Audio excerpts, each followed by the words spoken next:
Hello दोस्तों, कैसे हैं आप सब। उम्मीद करता हूँ आप सब अच्छे होंगे। आज मैं फिर से वापस आया हूँ अपने चैनल फैक्ट विद चौहान के साथ। मैं काफ़ी समय तक वीडियो नहीं बना रहा था, लेकिन मैं फिर से एक नए टॉपिक के साथ आया हूँ, जिस टॉपिक का नाम है एक राष्ट्र एक चुनाव।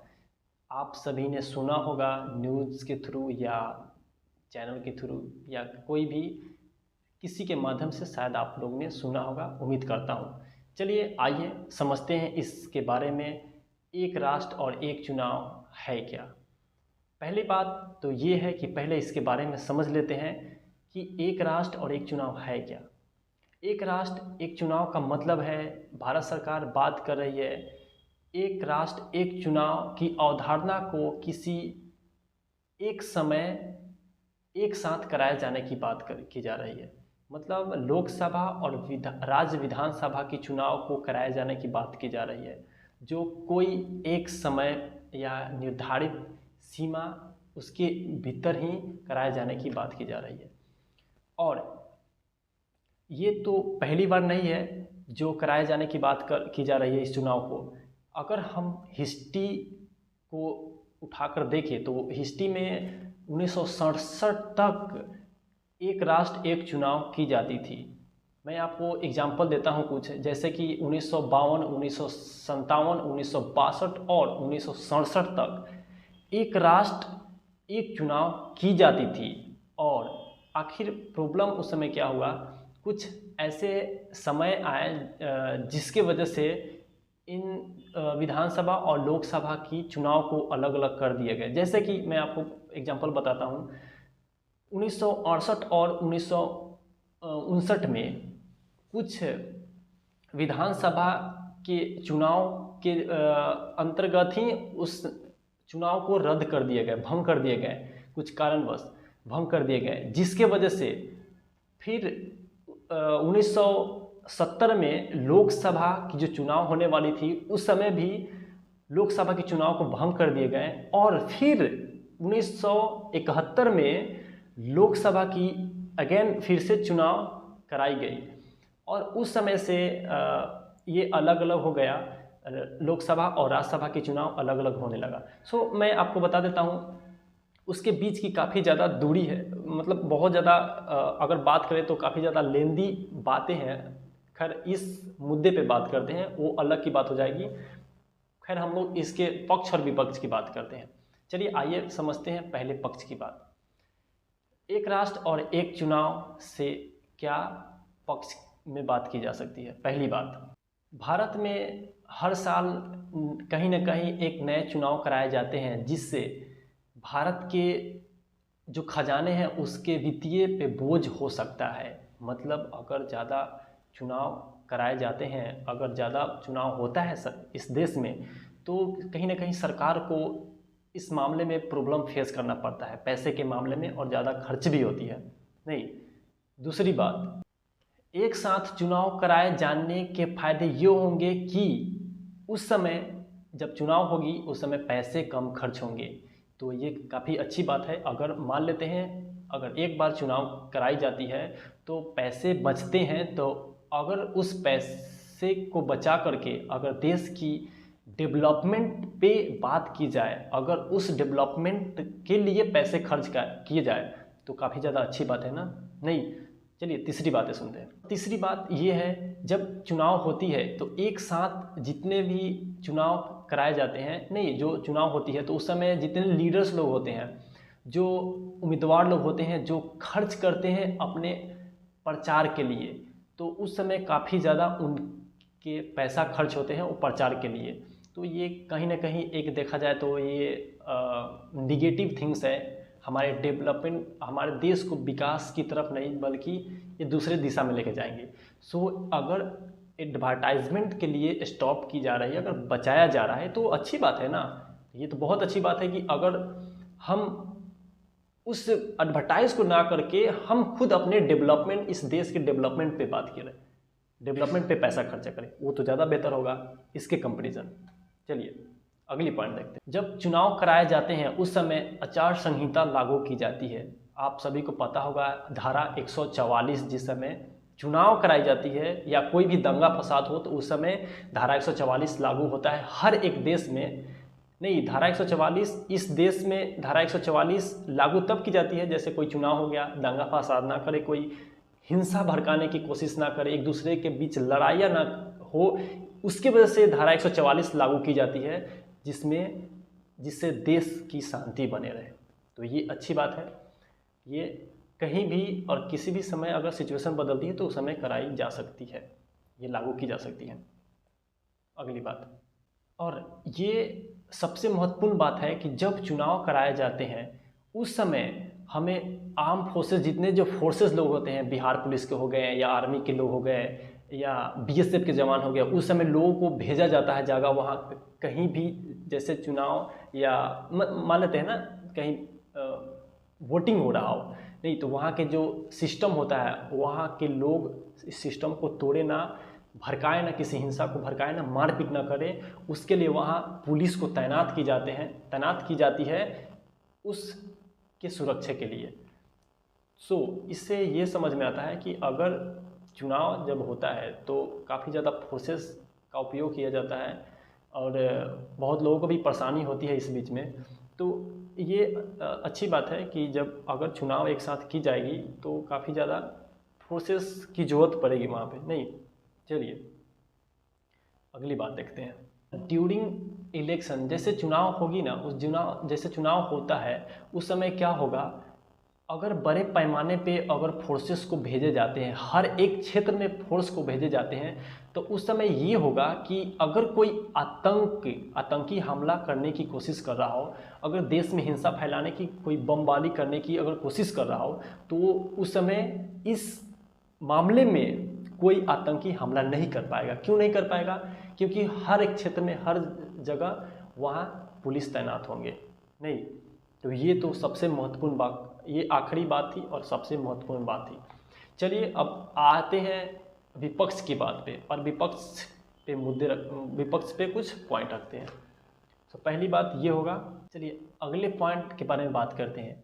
जैसे आपको मैं एक शॉर्ट फॉर्म में मैं बताना चाहता हूँ। जैसे अगर बार बार चुनाव कराए जाते हैं अगर किसी भी देश में, तो वहाँ के जो प्रधान होंगे, जो अगर कोई भी स्टेट गवर्नमेंट हो गए, सेंट्रल गवर्नमेंट हो गए, तो उनको क्या होगा, चुनाव कराने से क्या होता है, उनका जो माइंड होता है ना, वो डाइवर्ट हो जाता है।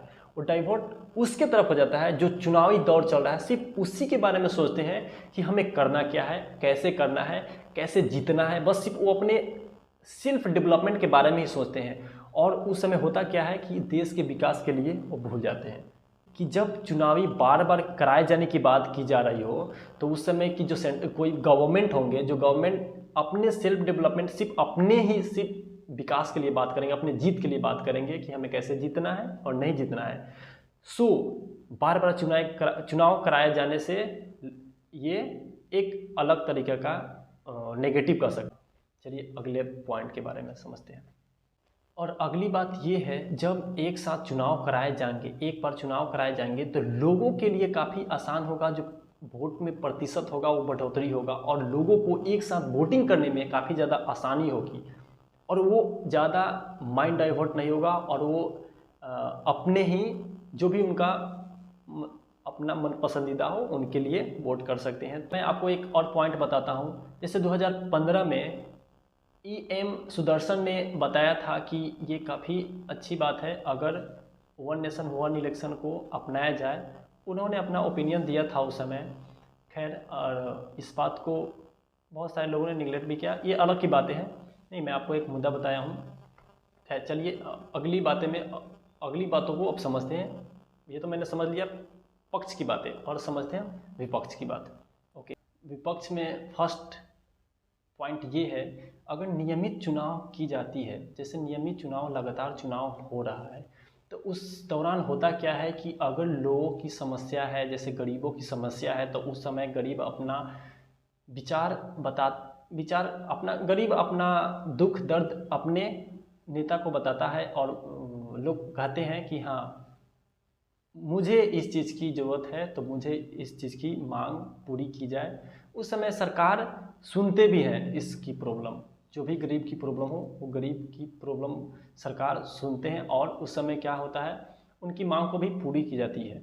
नहीं, तो ये पहली बात हो गई। चलिए दूसरी बातें देखते हैं। और एक साथ चुनाव होने से क्षेत्रीय दल प्रभावित होंगे, ये अच्छी बात है। अगर एक साथ चुनाव कराई जाती है तो क्षेत्रीय दल भी प्रभावित होंगे और स्थानीय मुद्दे जो हैं, स्थानीय क्षेत्र के जो लोग होते हैं और ये राष्ट्र के उसके इर्द गिर्द जो समस्याएं होती हैं, ये अलग की बातें हैं। नहीं, तो एक साथ चुनाव कराए जाने से क्षेत्रीय दल भी प्रभावित होते हैं। और एक मैं आपको बात बताता हूँ, ये काफ़ी ज़्यादा महत्वपूर्ण पॉइंट है। एक साथ चुनाव कराए जाने की अगर बात की जा रही है तो सबसे बड़ी बात ये है कि अगर एक साथ चुनाव कराए जाने की बात की जा रही है तो उसके लिए, लोकतंत्र के लिए ये काफ़ी ज़्यादा खतरा हो सकता है। जो मतदाताओं लोग होते हैं, जो वोटिंग करते हैं, नहीं, सो उनके लिए क्या होगा, उनके लिए अपने पसंद के लोगों के लिए, पसंद के लोग चुनने पे उनके हो सकता है शायद समस्या भी झेलना पड़ सके। उनके पसंद को समझे तो एक तरह से ऐसे समझा जा सकता है उनके पसंद को छीना जा रहा है। नहीं, एक साथ चुनाव कराए जाने के ये नुकसान हो सकता है। सो इसके विपक्ष में ये बात रहा। नहीं, चलिए अगले पॉइंट देखते हैं। अगली बात ये है, अगर एक साथ चुनाव कराई जा रही है, एक राष्ट्र और एक चुनाव, सो इसमें होगा क्या, उस दौरान काफ़ी ज़्यादा फोर्सेस की ज़रूरत पड़ेंगे और हमारे देश में उतने फोर्स नहीं है। अगर हम लोग जनसंख्या की बात करें, जैसे हमारे देश में 140 करोड़ लोग हैं और इतने फोर्स को, इतने सारे लोगों को एक साथ कंट्रोल करना, मान लेते हैं कहीं पे हिंसा हो रही है तो वहाँ पे कंट्रोल करना, ये तो अलग की बात है। अगर हिंसा होती है तो कंट्रोल करना वहाँ तो परेशानी होगी। प्लस में ये राष्ट्र के लिए, अपने नेशन को काफ़ी ज़्यादा खतरा हो सकता है, क्योंकि चुनाव करने के दौरान भारी सुरक्षा बलों की तैनाती में प्रॉब्लम फेस की जा सकती है और इससे आंतरिक सुरक्षा में काफ़ी ज़्यादा खतरा हो सकता है। सो ये तो सबसे ज़्यादा, अगर इस देश की बात की जाए तो सबसे ज़्यादा अगर नुकसान की अगर परसेंटेज है तो इस पॉइंट में है। नहीं, तो इस चीज़ को देखते हुए भी हम सबका ओपिनियन इसके पक्ष और विपक्ष होना चाहिए।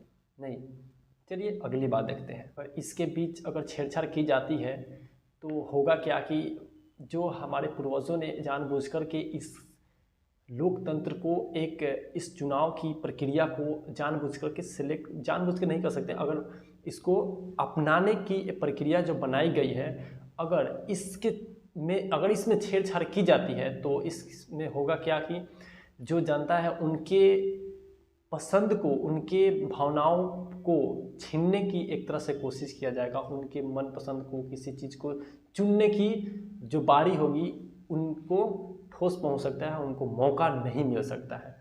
सो ये सबसे बड़ी बात है। नहीं, भारी मत में लोग वोट तो देते ही हैं, लेकिन उस दौरान वो अपने किसी के प्रेशराइज में भी आकर के वोट देते हैं, किसी के दबाव में या मनपसंद, वो तो अलग अलग की बातें हैं। बहुत ऐसा होता है, सिचुएशन आता है जिस समय किसी को धमकी दिया जाता है, ये सब। और चुनाव प्रणाली में लोकतंत्र की लोगों के साथ छेड़छाड़ करना, ये अन्याय हो सकता है उनके साथ। और चुनाव प्रणाली में संशोधन का मतलब लोकतांत्रिक को छेड़छाड़ करना, लोगों के साथ छेड़छाड़ करना, ये सबसे एक अलग ही तरह का नेगेटिव थिंग हो सकता है। नहीं, चलिए इसके आगे की पॉइंट समझते हैं। चलिए अब समझते हैं, एक राष्ट्र एक चुनाव को अगर लागू किया जा रहा है, अगर चुनाव कराई जाती है एक साथ, तो इस दौरान चुनौतियां क्या क्या हो सकती है। पहली बात की जाए, अगर एक साथ चुनाव कराई जाती है तो इस हमारे देश के, हमारे राष्ट्र के जो भी हमारे संविधान है, संविधान में बहुत सारे आर्टिकल मेंशन किए गए हैं, लिखे गए हैं, जिस आर्टिकल को अगर वन नेशन वन इलेक्शन किया जाता है तो उस आर्टिकल में भी छेड़छाड़ की जाएंगे। बदलाव करने की काफ़ी ज़्यादा आवश्यकता होगी। बिना बदलाव किए हुए उस आर्टिकल को आप वन नेशन वन इलेक्शन नहीं कंडक्ट कर सकते हैं। सो ये चुनौतियां फेस करने पड़ेंगी। जो भी राष्ट्रपति जो भी वहाँ के सदन के भवन लोग हैं, जितने सदन में जितने भी लोग रहते हैं पार्टिसिपेशन किए हुए हैं, उन सभी लोगों के डिस्कशन के बिना ये तो कभी भी बिना डिस्कशन का कोई भी आर्टिकल या कोई भी बिल लागू नहीं होता है। एक साथ चुनाव होने के अगर होता है तो उस बीच में क्या होगा, बहुत सारे आर्टिकल है जिस आर्टिकल में चेंजेस करने पड़ेंगे। लगभग 5 आर्टिकल है जिस आर्टिकल को, अनुच्छेद को चेंज करना पड़ेगा और उस अनुच्छेद को बिना चेंज किए हुए इस बिल को लागू नहीं किया जा सकता है। चलिए आइए देखते हैं पहला आर्टिकल कौन सा है। चलिए पहला अनुच्छेद है 83। ये संसद से संबंधित उनकी अवधि की मामले में दर्शाए गए हैं। जो आर्टिकल 83 है वो संसद के जो अवधि होता है उस मामले में उस संबंधित इसको लिखे गए हैं, जो यहाँ भी चेंज करना पड़ेगा। और अनुच्छेद 85 जो राष्ट्रपति के द्वारा लोकसभा को भंग करने से संबंधित इस आर्टिकल में बताए गए हैं। नहीं तो इस आर्टिकल के साथ भी छेड़छाड़ करनी पड़ेगी, तो ये काफ़ी ज़्यादा चुनौतियाँ फेस करने पड़ेंगे। चलिए अगली पॉइंट देखते हैं। अनुच्छेद 172 जो राज्य विधानमंडलों से संबंधित किया गया है। इस आर्टिकल में भी बहुत सारे बात बताए गए हैं, जो राज्य विधानमंडल जो है उनको कैसे हैंडल किया जाता है, कैसे वहाँ के शेड्यूल है जो चलते हैं, इस आर्टिकल में भी चेंजेस करने पड़ेंगे। चलिए अगली पॉइंट देखते हैं। अनुच्छेद 174 जो राज्य विधानसभाओं के विघटन से संबंधित है। इसमें बहुत सारे प्रोसेस है जो राज्य विधानसभा, जैसे विधानसभा के चुनाव होता है ना, तो उसके दौरान उसमें क्या क्या मेंशन किए गए हैं आर्टिकल में नहीं, और क्या कहती है इस आर्टिकल को भी चेंज किया जाएगा। अगर ऐसा किया जाता है 1 नेशन 1 इलेक्शन, इस आर्टिकल को भी छेड़छाड़ करनी पड़ेगी। मतलब यहाँ चुनौतियाँ भी फेस करने पड़ेंगे। चलिए अगली पॉइंट देखते हैं। अनुच्छेद 356 जो राज्य में राष्ट्रपति के शासन लगाने की संबंधित इसमें मेंशन किया गया है। सो ये भी छेड़छाड़ करने पड़ेंगे, इसको भी हटाना पड़ेगा अगर 1 नेशन 1 इलेक्शन होता है तो। चलिए आगे कुछ पॉइंट समझते हैं। जैसे इन सभी आर्टिकल को मैंने बताया है, तो इस आर्टिकल को लागू करने से पहले उन सरकार को जो सदन है वहाँ पे 50% अनुसमर्थन लेना पड़ेगा वहाँ के मेंबर लोग से, तभी जा कर के ये आर्टिकल को चेंज किया जा सकता है। अदरवाइज वहाँ कुछ चेंज नहीं किया जा सकता। अगर 50% से कम हुआ तो वहाँ चेंज नहीं किया जा सकता है। जितने भी सभी पॉइंट हैं, इन सभी पॉइंट को एक तर्क और वितर्क के साथ समझ करके और आगे आप अपने पॉइंट को रख सकते हैं। टॉपिक तो समझ लिए, और कुछ अगर आप जानते हैं कुछ एक्स्ट्रा तो कमेंट बॉक्स में करके बताएं। नहीं, और मैं भी तो हो सकता है कोई मेरे से पॉइंट मिस कर गया हो, तो अगर आप कमेंट बॉक्स में करते हैं तो मैं इस कमेंट को पढ़ूंगा और मैं देखूंगा कि हाँ कौन से पॉइंट मैंने मिस किया है। अगर ये वीडियो अच्छा लगा हो आप लोगों को तो लाइक करें एंड सब्सक्राइब करें चैनल को, और वीडियो को शेयर करें। इस वीडियो में इतना ही। थैंक यू वेरी मच, और अगले वीडियो का इंतजार करें। That's all.